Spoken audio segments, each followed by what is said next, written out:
Residual moisture is a very dangerous thing. If you have too less, that means your fabric is over dried, you've wasted a lot of energy to get your fabric bone dry. It will get back the moisture from the environment and it will damage your lot because the moisture content from the beginning to the end will be different. If you have too much residual moisture, your fabric will be damaged, it will be yellow, it will be smelly. You don't want to have either of them, and this is why I will tell you how to avoid it. Let's jump right in.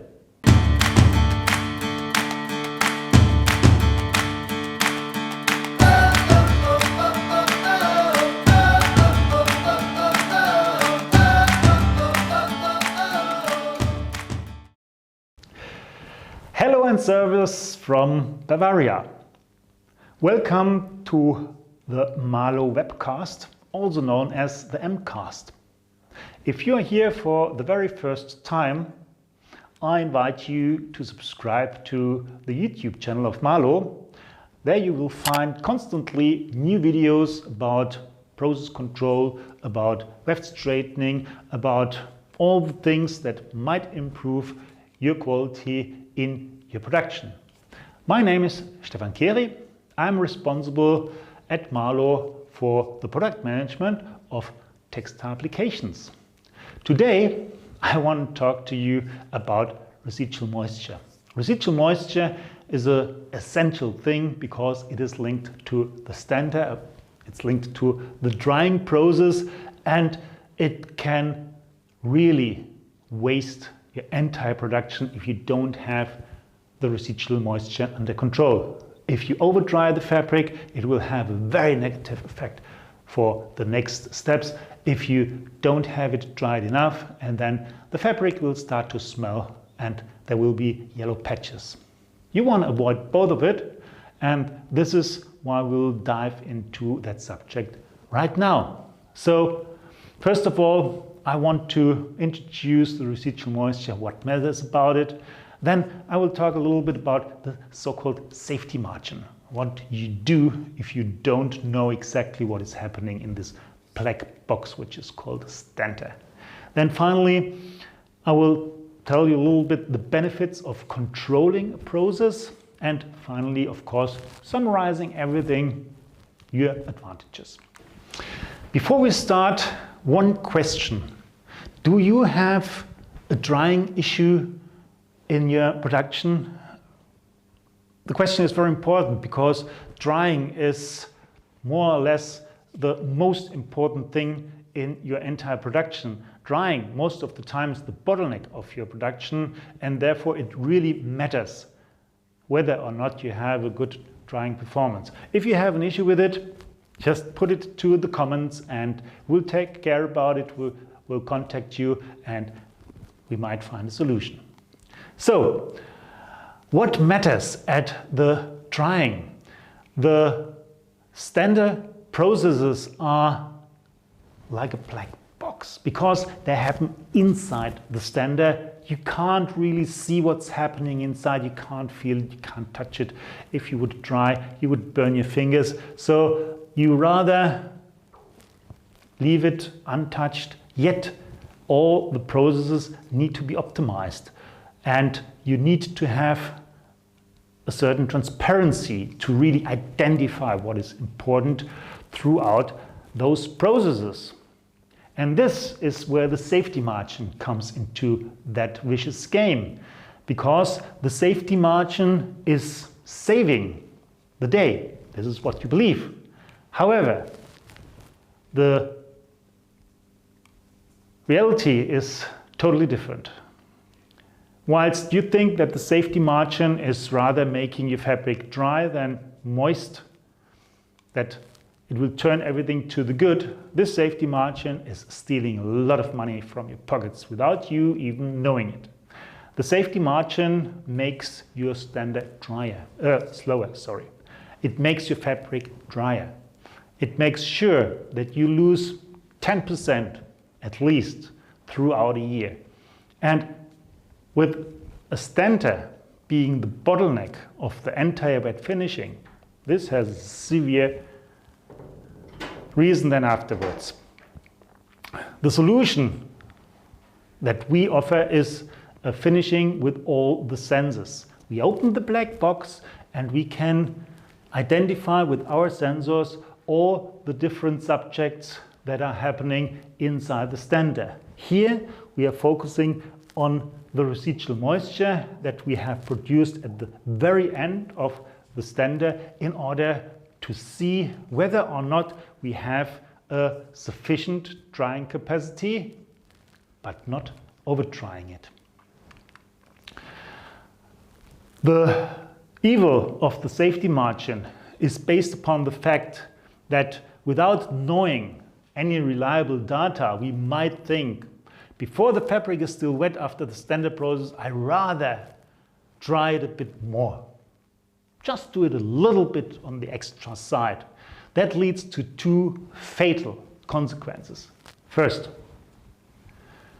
if you run the dryer slower than necessary, all the other machines from the wet finishing also have to run slower because you simply can't dry that wet stuff. That means the dyeing machines, the bleaching, the scouring, the mercerizing, the washing, everything which is related to water has to slow down. All the machines which are related to drying processes have to slow down. Your entire production will slow down only because of this safety margin. And there is a second thing which is even worse. By over drying the fabric, especially when we talk about cotton, you have the fabric over dried, but it is a hygroscopic fiber. What does hygroscopic mean? Hygroscopic means that the fiber will get back the moisture from the environment.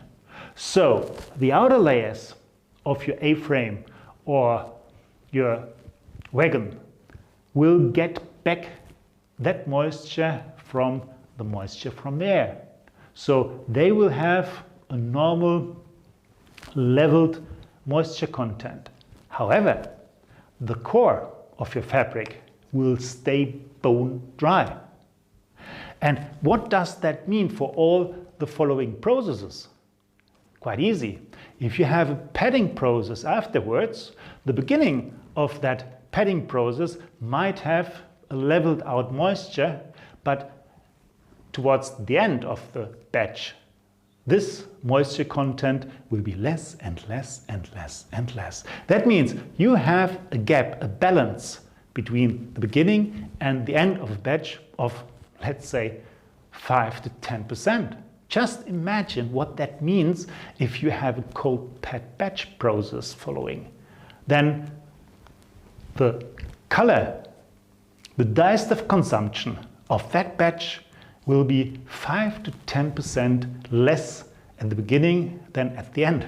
And this, ladies and gentlemen, this is clearly visible to the human eye, and that will be a fail.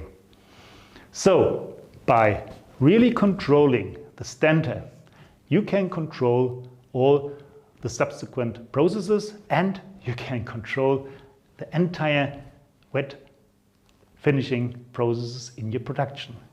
Let's see how it looks like. Let's just dive into the monitoring of the residual moisture.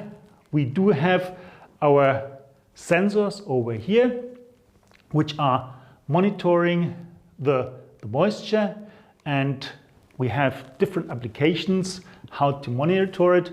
At the very end you could see the residual moisture over there, and according to the moisture which is detected by those sensors, we will run the speed of the stander. So it will be optimized every time to the specific residual moisture that you are needed at the end of that process.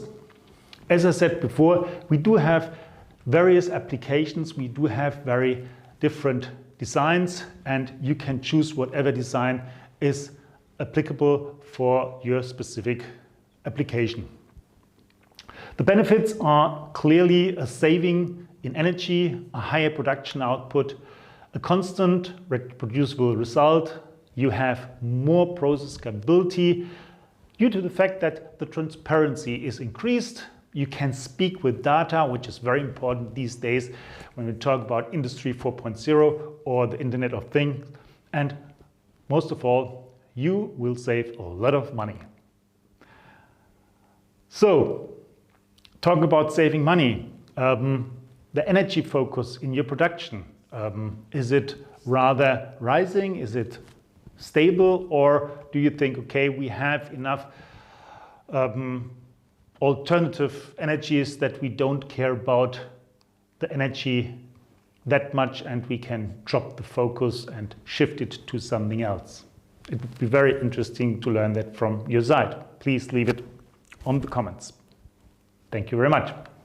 So the advantages that are linked to the residual moisture control is no more safety margin. You have full control over your process.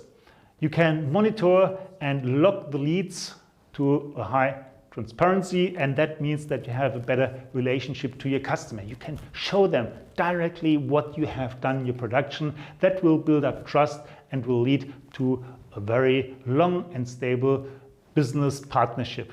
And then finally, you always have the right result. You don't need any safety margin. You don't have any human errors. Finally, it is a modular assembly. We can fix it into your even very experienced Stentor, and that means you can start saving money today.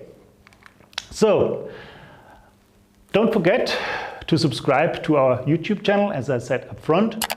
If you liked it, we have a brand new video section on our webpage. This is also well worth a look. And if you want to have the presentation, just drop me an email. You can find the address over there. And once you are in the comment sections, I would be very, very happy to get a like from you.